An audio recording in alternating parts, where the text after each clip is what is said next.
Ayodhya rail স্টেশনের নাম পরিবর্তন করা হচ্ছে। এই মুহূর্তের গুরুত্বপূর্ণ খবর, অযোধ্যা রেল স্টেশনের নাম পরিবর্তন করা হচ্ছে, নতুন নাম হচ্ছে অযোধ্যা ধাম। 30 ডিসেম্বর এই স্টেশনের উদ্বোধন করবেন প্রধানমন্ত্রী। স্টেশনের উদ্বোধন করার কথা আগেই ছিল। অযোধ্যা রেল স্টেশনের নাম পরিবর্তন হয়ে হচ্ছে অযোধ্যা ধাম। রিপাবলিক বাংলা এক্সক্লুসিভলি ইতিমধ্যেই অযোধ্যায় পৌঁছে গিয়েছে এবং সকাল থেকে রাত আমাদের এক্সক্লুসিভ কভারেজ চলছে। সেদিনও 30 ডিসেম্বরও সারাদিন এই কভারেজে থাকবো আমরা এবং অবশ্যই নতুন স্টেশনের ফার্স্ট লুক দেখাবো।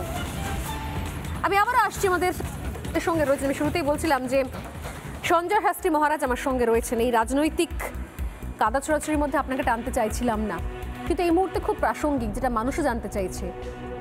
একটা ন্যারেটিভ কোথাও তৈরি করা হচ্ছে মহারাজ, একটা শ্রেণী জোর করে কোথাও বলছে বা বলে আসছে এর আগে থেকে। সাম্প্রতিক সময় পাঠ্যপুস্তকের ক্ষেত্রে আমি যেটা বললাম যে রামধনু রংধনু পর্যন্ত হয়ে গিয়েছে। রাম কি বহিরাগত? রামের সঙ্গে কি বাংলা বাঙালির কোনো সম্পর্ক নেই?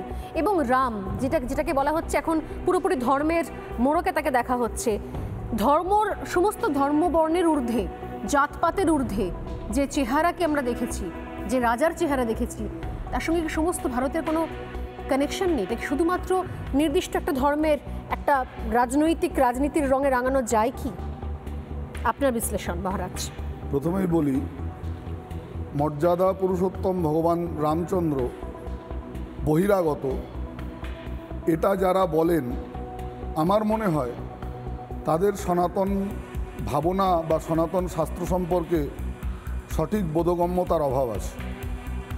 আমি খুব ছোটোবেলায় শুনতাম একটা গ্রাম্য প্রবাদ, শয়ন উত্থান পাশ মরা তার মধ্যে হয় ভীম গোরা, দুই ছেলের দুই জন্ম রীতি অষ্টমী নবমী তিথি, খেপার 14 খেপির 8, এই নিয়েই তুই কাল কাট, তাও যদি না পালতে পারিস ভগার খালে ডুবে মরিস। অর্থাৎ এই যে শয়ন উত্থান পার্শ্ব পরিবর্তন একাদশী, তার মধ্যে ভৌমি একাদশী যেটা ভীম একাদশী, সেটা গোড়ার সঙ্গে মানে খুব গোড়ামির সঙ্গে পালন করতে বলছে। আর কি বললেন? দুই ছেলের দুই জন্ম রীতি অষ্টমী নবমী তিথি। বাংলার দুই ছেলে, বাঙালির ভক্তের দুই ছেলে, একজন কৃষ্ণ, তার জন্মাষ্টমী অবশ্য পালনীয় ব্রত, আর রামনবমী, আর কি খেপার 14 খেপির 8 অর্থাৎ দুর্গাষ্টমী আর শিব চতুর্দশী। তো বাংলার মা, দিদিমা, ঠাকুমারা পাঁজি দেখতে জানতেন না বা অনেক শাস্ত্র পড়তে জানতেন না, তারা এরকম গ্রাম্য প্রবাদের মাধ্যমে বিভিন্ন পালনীয় ব্রতগুলোকে তারা স্মরণের দরজায় রাখতেন। তাহলে এই যে দুই ছেলের দুই জন্মরীতি অষ্টমী নবমী তিথি, এর মধ্যে রামনবমীকেও বলা হচ্ছে অবশ্য পালনীয় ব্রত। তাহলে কি করে রামচন্দ্র বহিরাগত হলেন? তারা যারা এই কথা বলছেন তারা বাংলার কৃষ্টি কালচার সম্পর্কেও আমার মনে হয় সঠিকভাবে ওয়াকিবহাল নন।